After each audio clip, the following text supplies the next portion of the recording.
Why they make millions and you don't.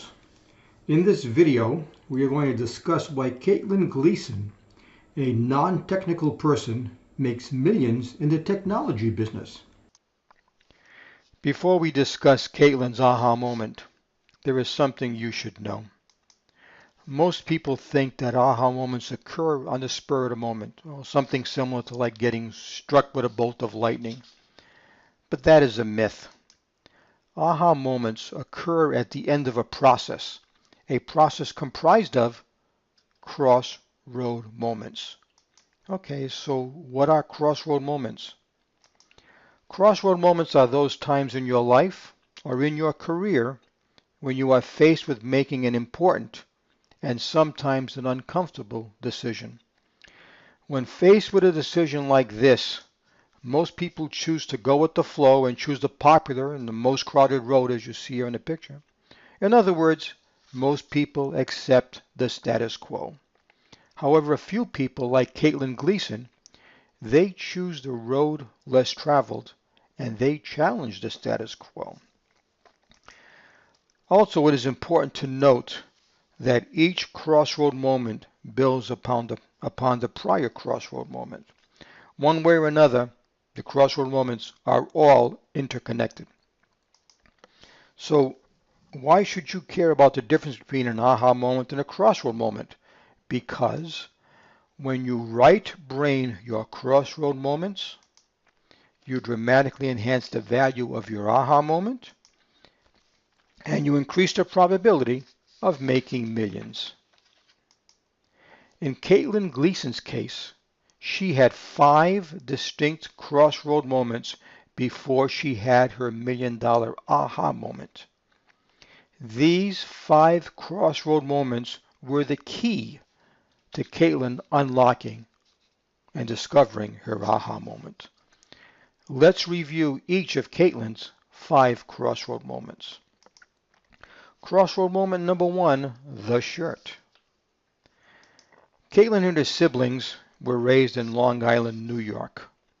And as Katelyn said in a recent article, her family was lower middle class and they struggled financially. But her parents were incredibly rich in love, affection, and encouragement. So much so that they always thought that someday Katelyn could sort of take over the world. And Katelyn fondly remembers one of her dad's favorite sayings. It goes like this: make a wish, but be prepared to work your ass off for that wish. Katelyn took that saying to heart. Katelyn knew that whatever she wanted, she had to earn her own money in order to buy it. For example, at the age of 13, Katelyn wanted a specific shirt that was popular with all of her friends. So Katelyn went out and got a job as a pastry girl in a local restaurant at the age of 13 to earn the money to buy that shirt. But Katelyn did not stop there. At that same restaurant at the age of 16, Katelyn became a waitress. And at 17, Katelyn was running that restaurant. Let's review this crossroad moment. Even at the age of 13, when Katelyn wanted that special shirt, her parents told her that she had to earn the money herself to buy that shirt. What would most people do? They would whine to their parents and complain to their friends that their parents were mean and their parents were so unfair. Not Katelyn.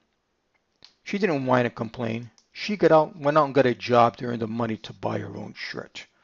At the age of 13, Katelyn was unapologetically focused on getting that shirt. Crossroad moment number 2, business directories. Attending Stony Brook University, Katelyn wanted to be an actress. While she was getting straight A's and graduating at the top of her class, Katelyn was going to auditions and getting some acting gigs.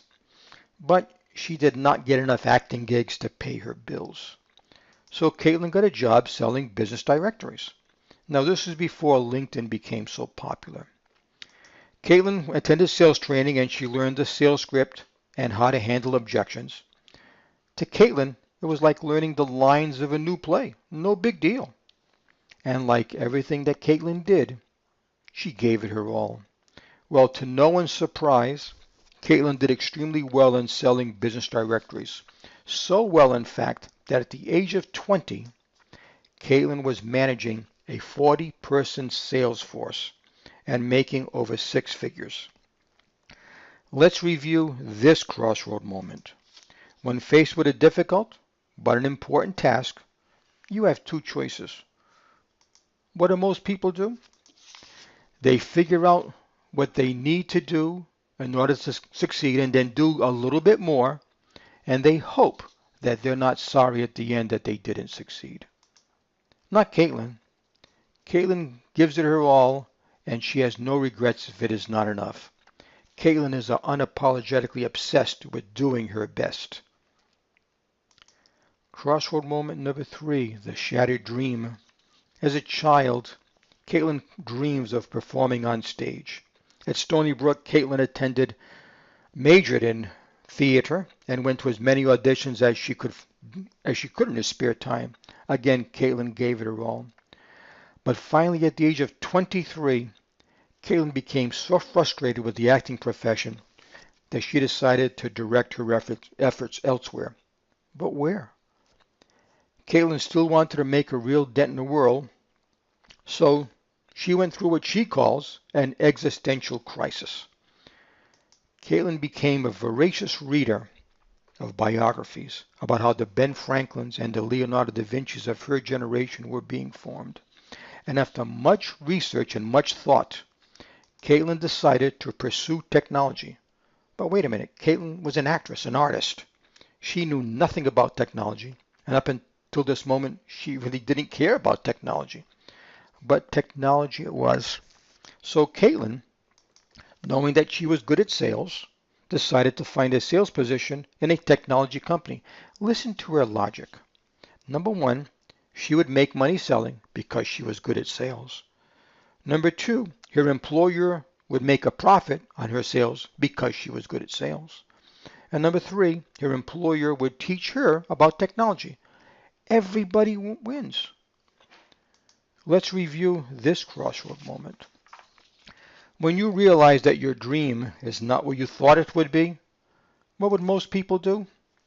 They would become depressed and think that chasing a dream is only reserved for the privileged few or the very rich. They would decide, you know what, I'll take whatever life gives me and I'll try to make the best of it because that's just the way it is for people like me. Not Katelyn. Katelyn decided to find a new dream that excites her at least as much as her previous shattered dream. Katelyn is unapologetically convinced that she will find her passion. Crossroad moment number 4, the whole new world. So it is now 2010, and Katelyn is looking to join a technology company when she sees an ad on Craigslist for a sales position at a company called Dr. Chrono. Okay, who the heck and what is Dr. Chrono? Well, Dr. Chrono is a startup that is building a product for electronic healthcare records on an iPad. So Katelyn applied, interviewed, and Katelyn became the first employee as a salesperson. And Katelyn joined the founders of Dr. Chrono in Mountain View, California. Well, why was Dr. Chrono in Mountain View, California?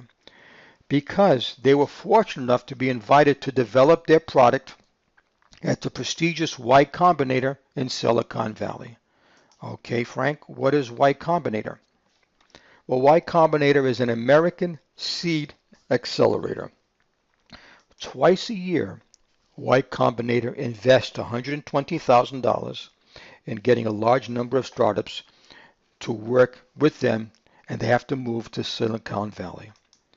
Y Combinator works extensively with each startup to improve their product, but then Y Combinator works with each co-founder to refine their pitch to investors, because at the end of each cycle, Y Combinator hosts a demo day in which each startup has just 2.5 minutes to present their company to a select group of potential investors.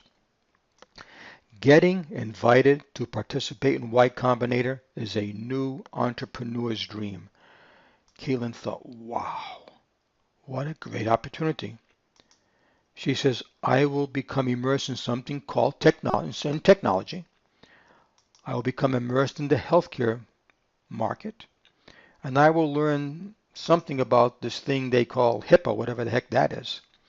But then Katelyn says, I will be introduced to and make valuable contacts with the principals at Y Combinator, doctors, hospitals, and insurance companies. Katelyn was excited about this opportunity.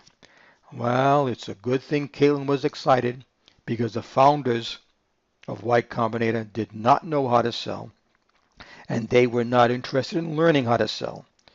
They wanted someone like Katelyn to sell for them and make them a ton of money. And in turn, Katelyn would learn a lot about technology and the healthcare business. Well, the founders were so impressed with Katelyn that they asked her to attend as many Y Combinator meetings with them as her schedule would allow. She attended so many that everyone at Y Combinator thought Katelyn was a co-founder of Dr. Chrono. As you will see later, this perception would help Katelyn tremendously. Well, Katelyn immediately fell in love with the excitement and the energy of building a technology product and a technology company. But before she realized it, Katelyn was working over 80 hours per week to help the founders bring their product to market. But it was while Katelyn was working with an oncologist that Katelyn noticed something that caused Katelyn to change her plans. More on this later. Let's review this crossroad moment. While living in her comfortable surroundings of New York City, Katelyn came across a potential opportunity, but this opportunity had three requirements. Some would call these obstacles. Number one, she would have to leave her family and friends and move to California alone.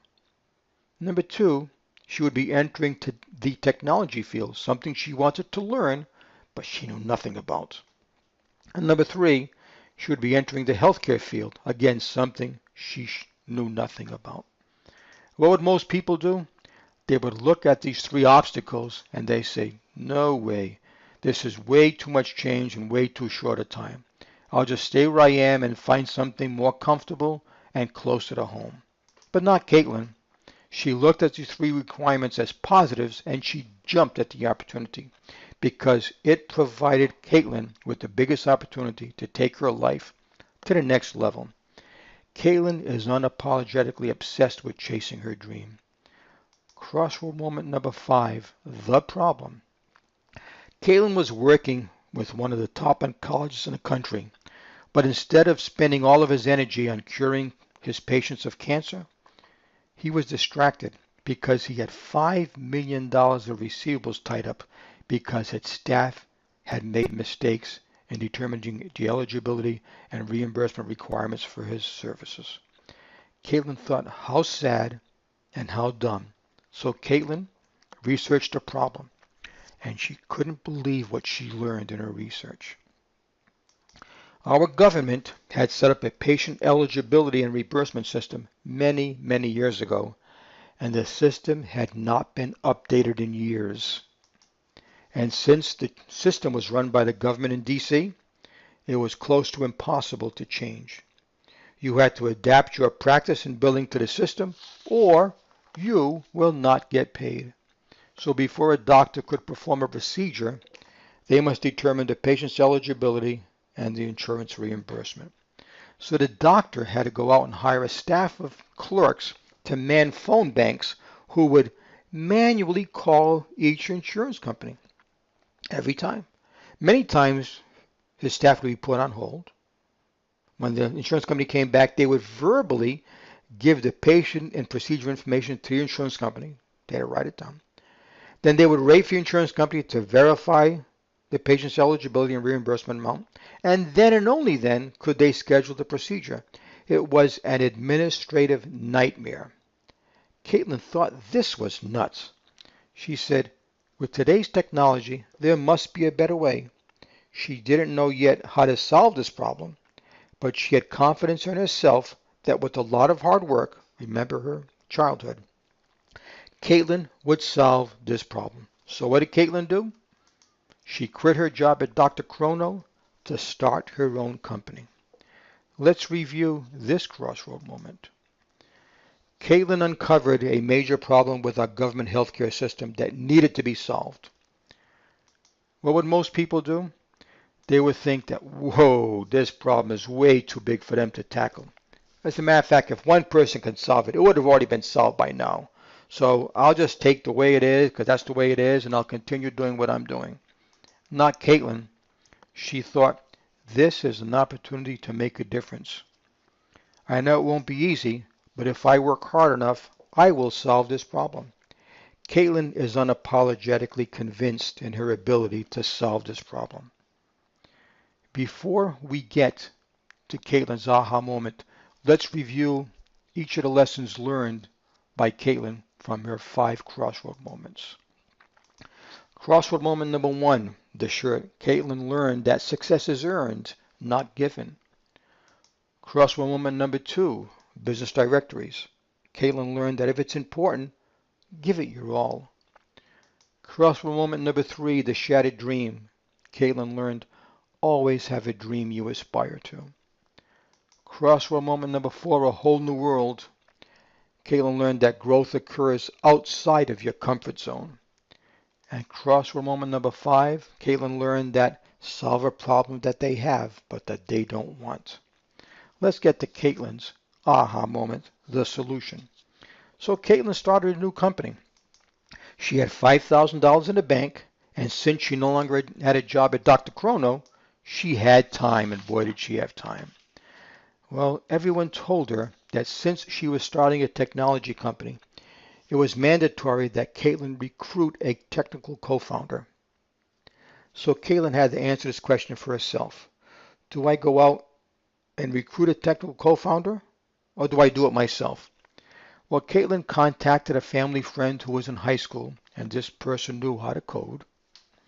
And then she worked with a 40-year-old father of 4 from Belgium who knew how to code and knew about healthcare. And since Katelyn could not pay them any money, she offered them equity in her new company. Well, neither one could commit to Katelyn's satisfaction. As a matter of fact, as the Rolling Stone said, Katelyn got no satisfaction. So Katelyn decided to do it herself without a technical co-founder. Wow. So Katelyn confined herself to her 1-bedroom Mountain View apartment, and she devoured all the information she could gather on startups, technology, coding, prototypes, and the current process to verify patient eligibility. Day in and day out, Katelyn sat at her kitchen table, obsessed with solving this problem. Katelyn did not see her family or friends for 9 straight months. I told you she was obsessed. But that is when Katelyn had her aha moment. She decided that she would create an iPhone app or an API to verify the patient eligibility. Great. Now Katelyn needed to work with a doctor, a couple of doctors, to help her develop her prototype, a proof of concept. So Katelyn went door to door calling on doctors in the Mountain View area. She was seeking doctors who would pay her for the opportunity to participate in the development of her prototype. Yeah, you heard me right. She was asking doctors to pay her for the opportunity to help her develop her prototype. I told you she could sell. Well, Katelyn found one doctor who agreed to pay Katelyn for the opportunity to participate. And Katelyn called her new company Eligible. And because of her previous work and connection with Y Combinator, Katelyn was personally invited to participate in the demo day and present her new company to potential investors when she was ready. Well, it was now 2 days before Katelyn's scheduled Y Combinator demo day presentation. She had just about run out of money. Her original $5,000 was long gone. And Katelyn had $25,000 in credit card debt. And she still did not have a technical co-founder. So Katelyn sat down with Paul Graham, the head of Y Combinator. And here's what Katelyn told Paul. She said, Paul, I spent the last 9 months creating a working prototype patient eligibility iPhone app/API. She says, I have recruited one doctor who is paying me $5,000 a month to participate in working the prototype. But I do not have a technical co-founder to answer any technical questions. Paul, should I delay my demo day presentation, which is scheduled in 2 days? Paul Graham sat back and thought and then replied very distinctly, Katelyn, you have something that works. It could be ginormous one day. It is in the $3 trillion healthcare market. You have a paying customer. You have a solution on the iPhone. Why the heck would you give up now? That was all the encouragement Katelyn needed. 2 days later, Katelyn gave her demo day presentation at Y Combinator, and it was so well received that she left that day with a check for $150,000 to fund her new company. Here is a video of 24-year-old Katelyn Gleason giving her presentation on demo day in 2012. Enjoy. Hi, we're Eligible, and we've built an API for healthcare eligibility queries. Before a doctor can perform a procedure, he has to contact an insurance company to confirm that he will actually get paid for that procedure. That's an eligibility query. Most of these queries are still performed by telephone. Technology does exist, but it is done by legacy EDI vendors and batch overnight processes. So when a new developer wants to enter the space and they want to implement eligibility into their system, they have to deal with this, X12 EDI. Well, Eligible has built an API for the next generation of healthcare developers. Developers can use our API to process queries to over 700 health insurance companies across the country. And in doing so, all they have to do is worry about processing the query, and we're handling all of that X12 EDI for them on the back end. We're tearing down a wall to a massive market. Last year, in just x-rays, doctor visits, and lab tests, there were over 10 billion eligibility queries processed. This shows 1 day of transactions in the life of Eligible. These are the companies in our sales pipeline. Our pricing model is simple. We're charging developers and we're charging the insurance companies per transaction fees. And yes, the insurance companies are willing to pay us because we're saving them $3 to $4 per phone call. If you're interested and if you'd like to hear more, please let us know. You can email us or find us after. Thank you.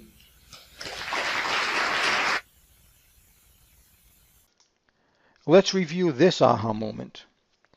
Katelyn faced the following insurmountable obstacles when she decided to start a new technology company. Number one, she had no money coming in. Number two, she was creating a technical company with no technical knowledge or no technical co-founder. And number three, she was attempting to disrupt the U.S. healthcare market. What would most people do? They would look at this and say, whoa, this is way too much for me to handle. No way. I'll just move on to something else, not as difficult. Not Katelyn. She knew what she was getting into.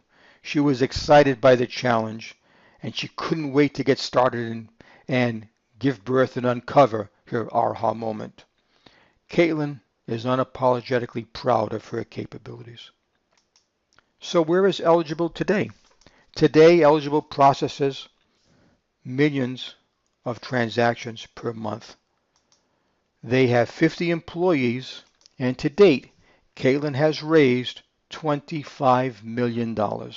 Not bad for a 13-year-old kid who had to work as a pastry girl to buy a shirt. Well, after reviewing Katelyn's story, I adapted an old saying and came up with this. To live the life you've never lived before, you must do what you've never done before. Katelyn Gleason did what she'd never done before, and that is why Katelyn Gleason makes millions and you don't.